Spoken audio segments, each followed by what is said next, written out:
It's taken almost a year to nut out, but Tasmania's timber industry and environmentalists have finally reached an agreement. 430,000 hectares of native forest will be protected from logging, but there's no word on a Tamar Valley pulp mill. The three-stage agreement is substantially dependent on how governments and guns respond. It's an 11th-hour agreement that many thought would never come. The signatories to the Forest Peace Deal have signed off on the protection of 430,000 hectares of native forest, which environment groups want legislated as national park. Up until this week, the timber industry was holding firm on 270,000 hectares.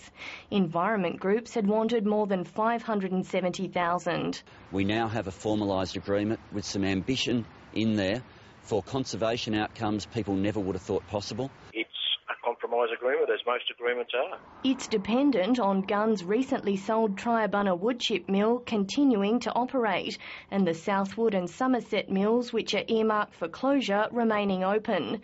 But there's no agreement on the proposed Tamar Valley pulp mill. I don't think that this is a good agreement at all. This agreement was predicated on, in the first instance, a pulp mill.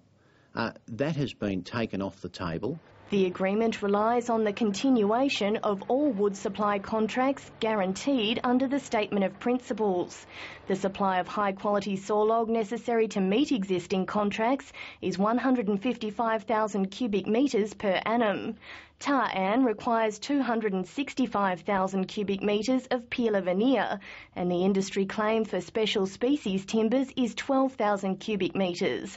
Meeting the requirements leaves between 360,000 and 430,000 hectares of native forest available for immediate protection. From the point of view of all processors of native forest timber in Tasmania, they should breathe a sigh of relief. The broker of the peace talks, Bill Kelty, says the deal depends significantly on the response of both federal and state governments. He says a key point is financial support, but doesn't pinpoint a specific figure to help affected workers and regions.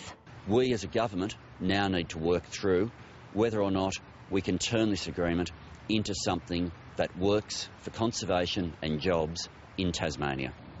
But the Wilderness Society has concerns. It abandoned the peace talks last month and wasn't party to the agreement. The Society's now released a statement saying it doesn't endorse it.